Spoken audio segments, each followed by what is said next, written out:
जगन्नाथपुरी में श्री हनुमान जी महाराज के पांव में जंजीर लगी, बेड़ी लगी। वहां के पुजारी जी बड़े सरल, हमने रात को दर्शन किए। हमने पुजारी जी से पूछा, एक बात बताओ, ये भगवान के पांव में बेड़ी क्यों लगी, जंजीर क्यों लगी? उन्होंने बताया, श्री जगन्नाथ प्रभु जी जब पुरी में विराजमान हो गए तो पुरी में श्री जगन्नाथ जी जो विराजमान है वो अपने भैया बलदाऊ भैया और बहन सुभद्रा के साथ में विराजमान। तो भगवान श्री जगन्नाथ श्री कृष्ण ठाकुर जी कभी कभी मंदिर से बाहर निकलते थे।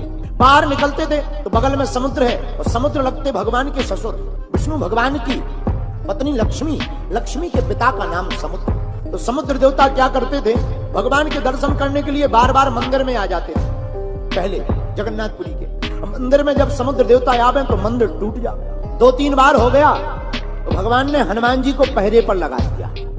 एक काम करो, तुम पहरा दो, हम बोल नहीं सकते, ये हमारे ससुर जी हैं, तो मैंने ठिकाने लगाएगा। हनुमान जी मुगदर लेकर खड़े हो गए। सावधान, अब अगर मंदिर की तरफ बढ़े तो तुम्हें याद है हमारे प्रभु राम जी ने बाण मारा था, तुम्हारा बीपी हाई हो गया था। हनुमान जी मुगदर लेकर खड़े हो गए और समुद्र को डांट डपट करके बोले, आज के बाद मंदिर के अंदर मत जाना। समुद्र सावधान हो गया। लेकिन एक दिन फिर से समुद्र मंदिर में घुस गया। मंदिर में घुस गया, तबाही मच गई। तो भगवान ने कहा कि हनुमान जी कहाँ हैं? पता लगा हनुमान जी तो अयोध्या में हैं। आप अयोध्या क्यों गए? हनुमान जी बोले, प्रभु बुरा ना माने तो एक बात बताएं। बोले हाँ। बोले, आपके यहाँ एकदम महाप्रसाद चावल खवाया जाए और हमें प्रिय है लड्डू। चावल में हमारा पेट नहीं भरता, हमें प्रिय लड्डू हैं, इसलिए प्रभु क्षमा करो, हम यहाँ नहीं रह पाएंगे, हमें सुबह शाम ड्यूटी दी जाए ताकि हम वहाँ चले जाएं।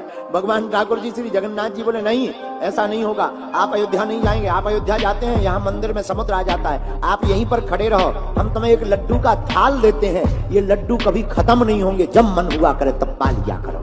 तो जो श्री बेड़ी वाले हनुमान जी का मंदिर है, उनके हाथ में लड्डुओं का थाल आज भी है मूर्ति में, और थाल भर नहीं है। हनुमान जी महाराज को फिर कहा कि इनका कोई ठिकाना नहीं, ये तो चलते फिरते राम है, पता नहीं कहाँ चले जाएं, कौन भक्त के पीछे चले जाएं, साधु संत के तुम रखवारे, ये साधु संतों के रखवारे हैं। तो स्वयं श्री जगन्नाथ प्रभु जी ने जंजीर लेकर के हनुमान जी के पांव में बांध करके वहीं बांध दिया। अब आज के बाद तुम यहाँ से नहीं खिसकना, समुद्र को ठिकाने लगाए रखना।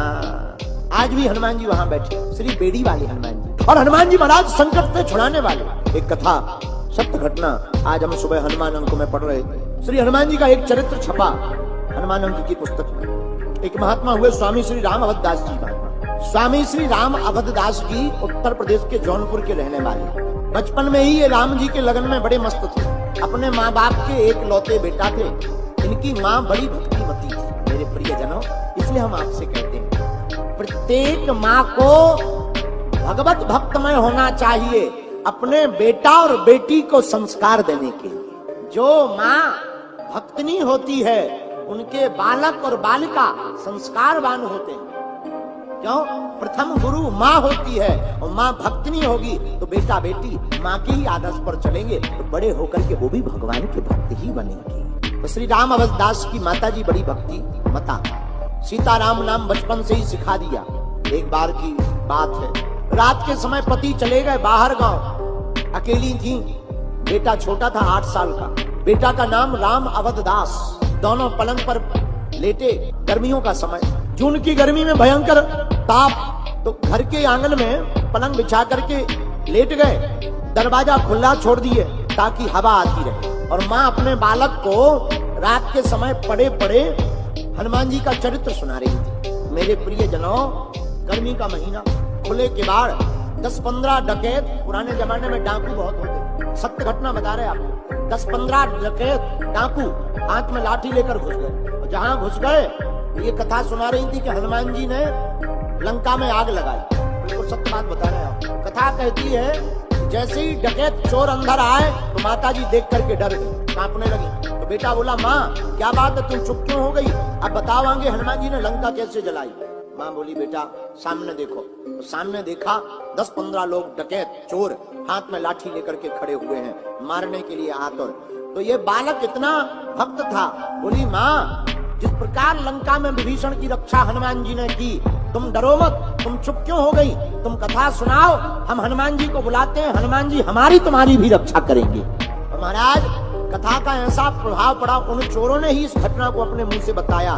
उन बालक ने इतना कहती ही माँ तो बड़ी डर गई, कांपने लगी, चुप हो गई, रोने लगी।